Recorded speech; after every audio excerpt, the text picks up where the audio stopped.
teve uma matança. E você imagina, você grávida, né? Ou então você acabou de gerar uma criança e o governador manda ele lá matar a sua criança, o seu menino, porque ele poderia ser o Messias, o escolhido. Por egoísmo, esse homem não queria que ninguém ocupasse o lugar dele, né? E então ele estava domínio sobre desse homem, que ele tinha uma boa administração, mas ele não tinha um bom coração. E eles clamavam, então, Senhor, né, está na hora, né, Deus, do Messias chegar, a gente tem um libertador. E o libertador chega. Jesus chega dentro desse contexto. Eles eram, então presta atenção, ele era um bom administrador, eles não estavam passando fome de comida, mas eles estavam passando fome porque eles queriam uma liberdade. Então essa era a fome deles. Eu abro um parênteses aqui para dizer assim: qual é o tamanho da sua fome que você chegou hoje aqui? O nosso irmão aqui já foi usado, né? E ele falou a respeito do que a gente vem fazer. A gente não vem sentar, ouvir, ir embora, que a gente entrou, a gente sair. Igreja viva, que sabe que Jesus vai passeando, ela tem expectativa. E nós precisamos ter fome. Há um provérbio aí fora que dizem assim: que barriga cheia goiaba com bicho. Tem bicho, porque você começa. Pensa você sentar de frente de um banquete com fome e pensa você sentar em um banquete já muito satisfeito. Você olha e fica desenhando. É igual aquela ceia de Natal que a gente comeu, depois passa porque lá, né, aquele monte de coisa, né? Já sabe que você já não vai dando tanto valor, né? Como se fosse a primeira vez. Então, qual é o tamanho da sua fome? Ou qual é a sua fome nessa noite? Esse povo aqui tinha fome de libertação. Eles queriam uma liberdade sobre o governo que estava ali dentro deles, né? Governando eles. E aí Jesus chega para cumprir o propósito do Pai. Você sabe qual que é o propósito de Deus com a humanidade? Ele foi falado aqui já na leitura que vocês fizeram, né, em Êxodo. Deus fez o homem para glorificar o nome dele.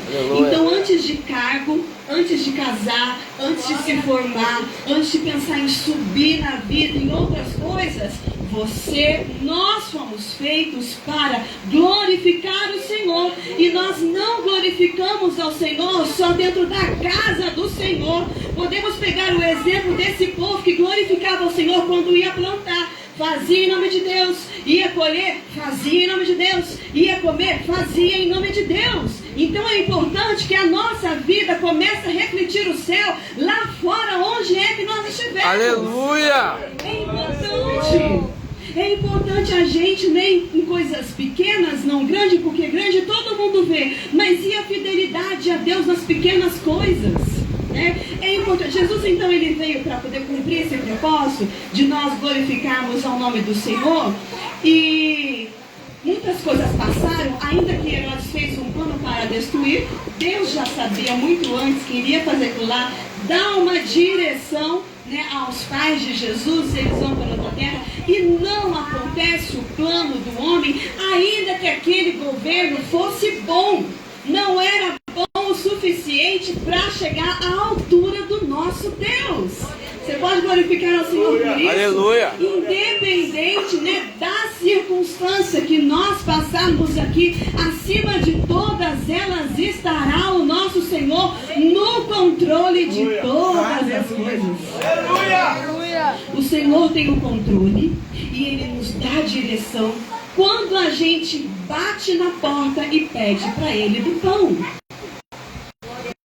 Porque pode ser que você veio aqui sem muita intenção de dar, apenas de receber, ou então assim, eu vou lá porque eu preciso ir, né? Mas nós precisamos ter essa expectativa para o Senhor falar assim: ela quer, Ele quer, então quem bate na porta eu dou. Aleluia. E se a gente observar na palavra, várias pessoas que chamaram a atenção de Jesus, eles saíram um pouquinho, mas eles se destacavam. Porque você lembra quando tinha uma mulher, né, que ela tinha uma filha e começava a clamar pelo Senhor e falava assim: fica quieta. Ou então o cego, o Bartimeu, começava a gritar. Ele sobressaía a multidão. A fome dele de cura era muito grande. Glória a Deus. Sobressaía. Por isso que eu eu te pergunto, dependendo do tamanho da sua fome, a sua adoração hoje vai sobressair. Aleluia! Aleluia, vai chamar a atenção de Deus para você. Glória a Deus.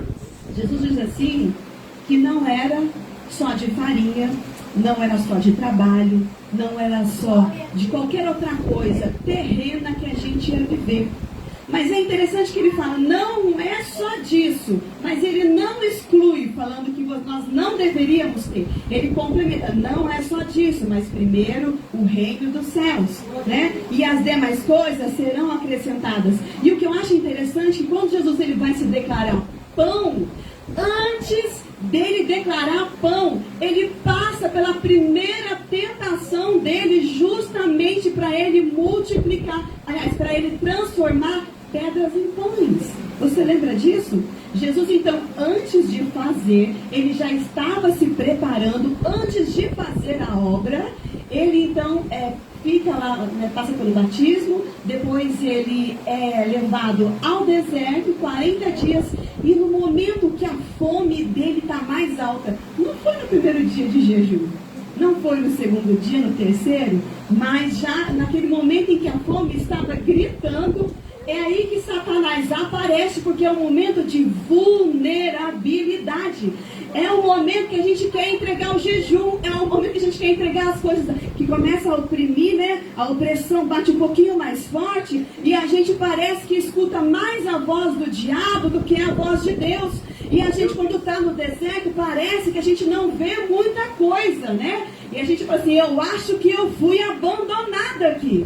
E isso não é só com você. Jesus passou e precisava vir para cumprir o propósito dele com o Pai e o nosso também. Oh Deus, aleluia. Então, assim, Jesus, ele foi tentado e o diabo fala assim para ele, ó, se você é o Filho de Deus, pegue essas pedras e transforme em pães. Te pergunto, Jesus podia fazer isso sim ou não? Sim. Ele fez? Não. Não, ele não fez. Primeiro, que Jesus não pode obedecer à voz do diabo.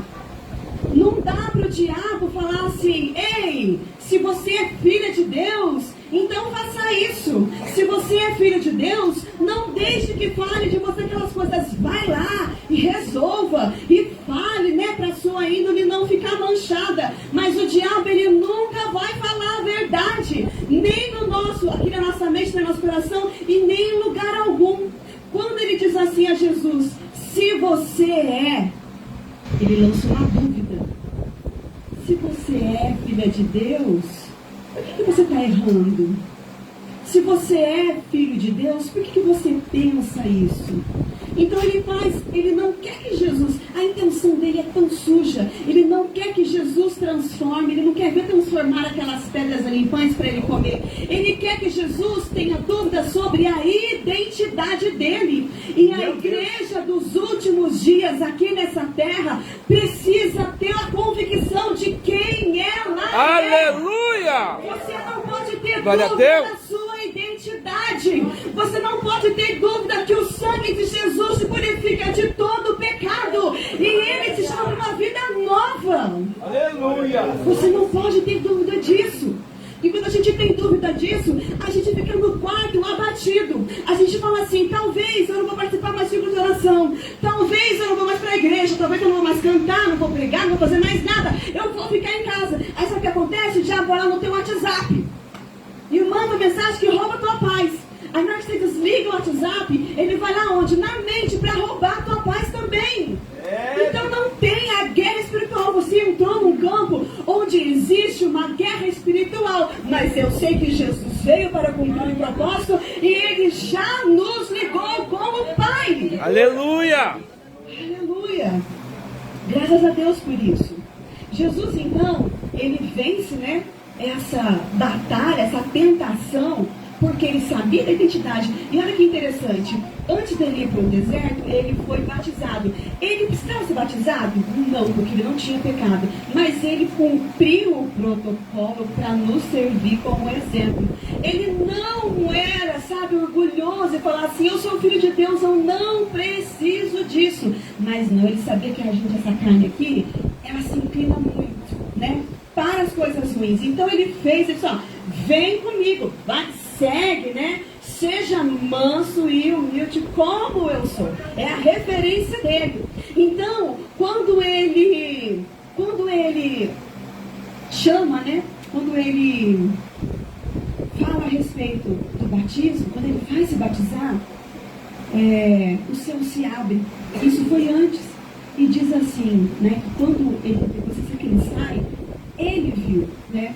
Que o céu se abriu, a pomba pousando, né? E então dizendo assim: este é o meu filho amado.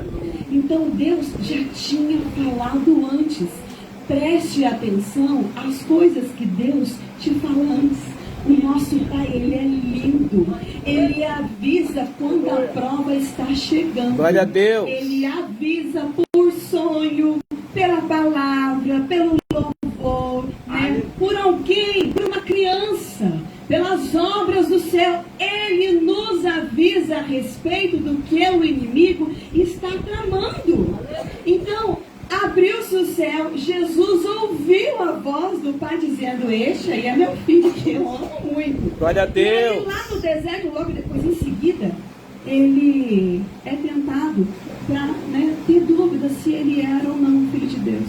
Aí ele faz o quê? Vence através da palavra. Jesus estava dando o primeiro exemplo aqui da prática. Buscai primeiro o reino de Deus. Ele estava buscando aqui? Estava. Se ele tivesse feito isso depois, no primeiro eu vou buscar os discípulos, vou fazer uma roda, vou fazer uma festa, vou fazer uma coisa. Não, ele procurou obedecer o Pai e ele então foi fortalecer o Espírito, para depois ele enfrentar o ministério, a chamada que Deus tinha para ele.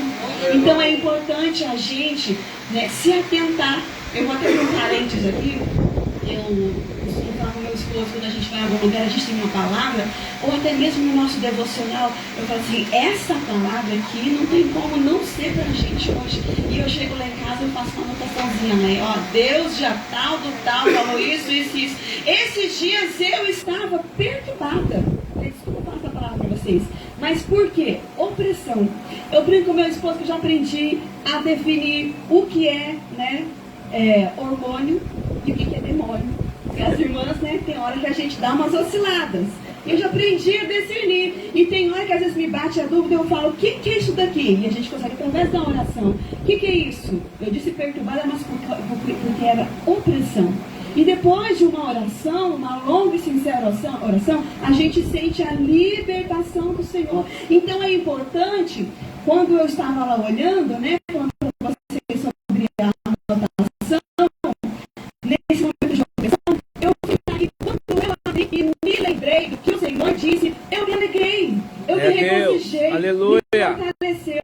Isso pode parecer besteira para você, falar para Deus assim, que a mãe de Jesus, ela observava cada coisa que ele fazia. Inclusive, o pai também de José, ele tinha uma promessa e ficava observando o que ele fazia, qual que era o sonho. Às vezes ele repreendia o menino, mas por dentro ele falou assim: isso daqui tem a ver com a promessa que eu ganhei lá atrás. Então assim, preste atenção. As provas que vêm não são para a gente sair da igreja, não são para a gente desistir do grupo, não são para a gente tentar coisas a respeito do reino dos céus, mas primeiro contra as potestades do mal. Aleluia, Amém? Jesus.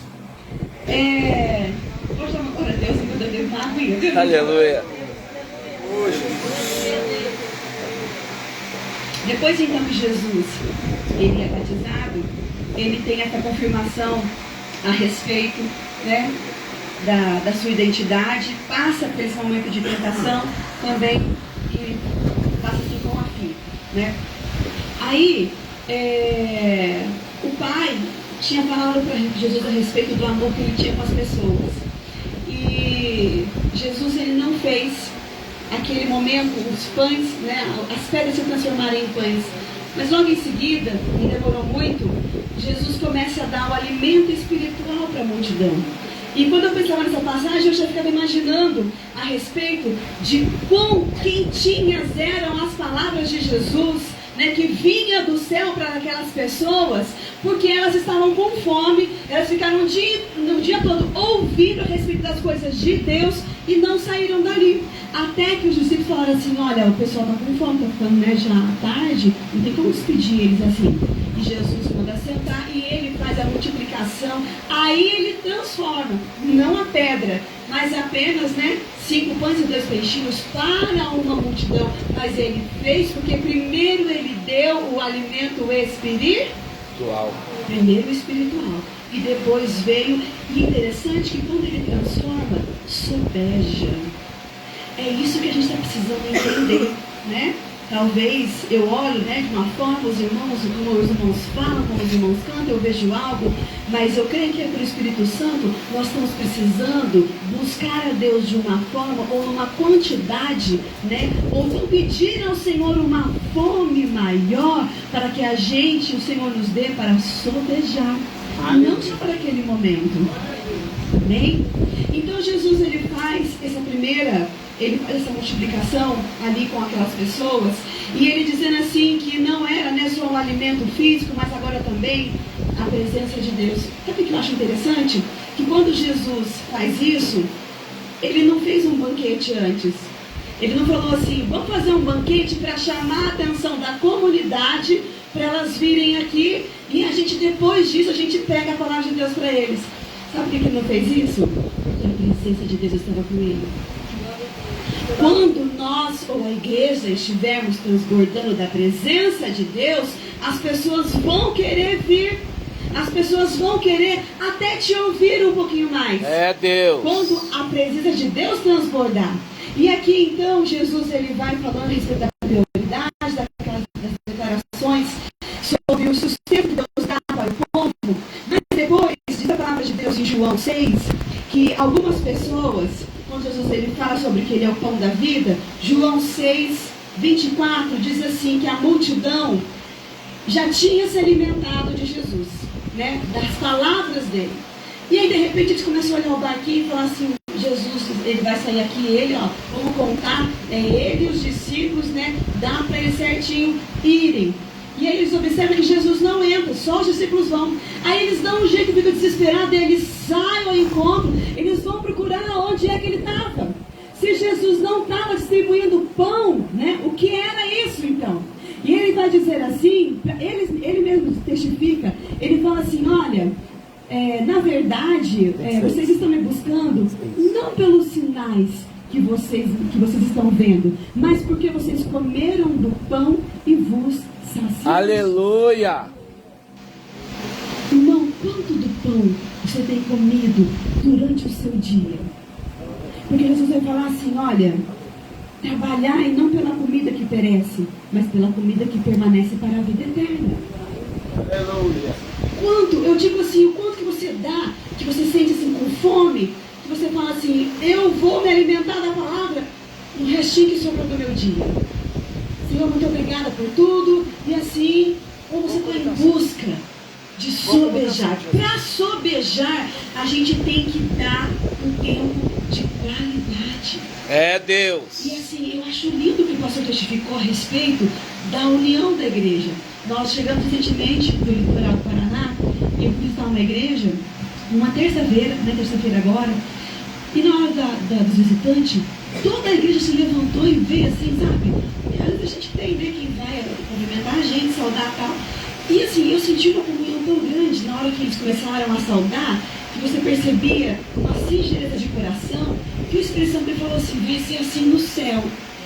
Não vai ter barreira, não vai ter nada, né? Não vai ter cor, não vai ter cheiro, não vai ter tamanho, não vai ter nada. Vai ser assim, com alegria e sorriso. Então a gente precisa, como igreja dos últimos dias, sobejar de Deus.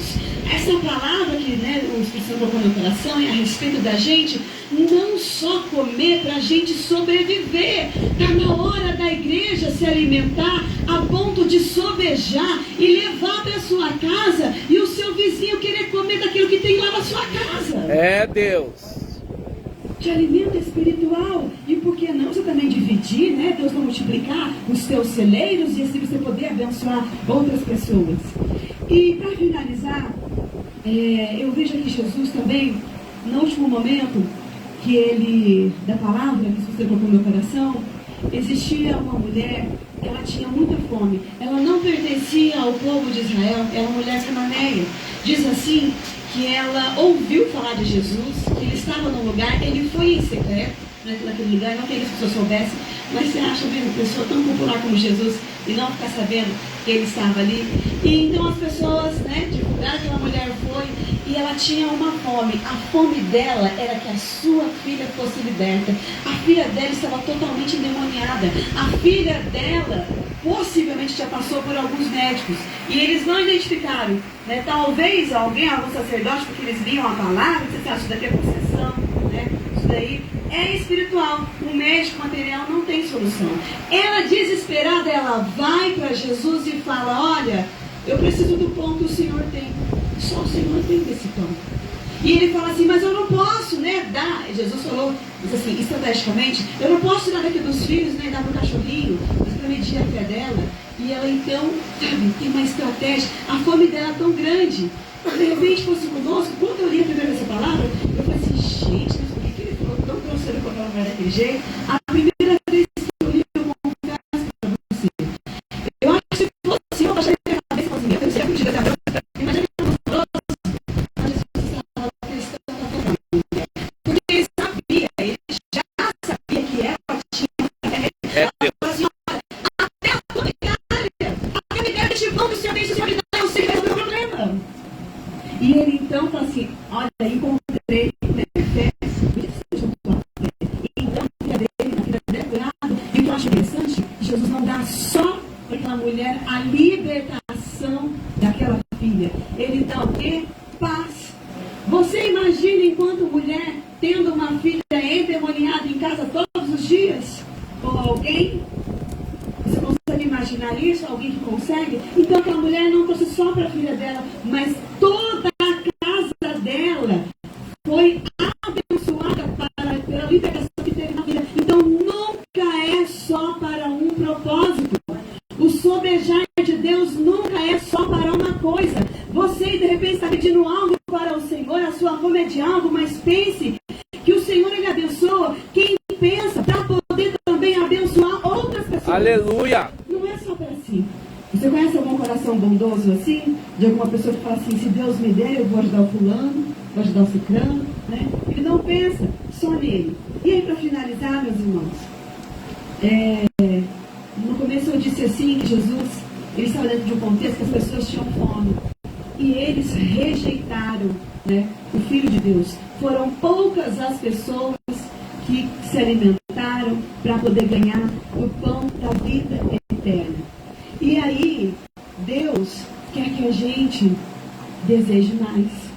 Se de repente está difícil ou dura esta palavra, é importante que você peça fome para Deus. Porque Deus diz assim: se seu filho pedir pão para você, você vai dar uma pedra? Por que será que Deus não vai atender o seu pedido? Se de repente você pensa que ele está demorando, porque ele fala assim: vocês, são homens, dão coisas boas, imagina eu que estou, meu Pai que está no céu. É Deus. Israel estava diante do pão, mas ele recusou a comer. Que você peça ao Senhor mais fome, porque ele tem banquete para nos dar. Aleluia.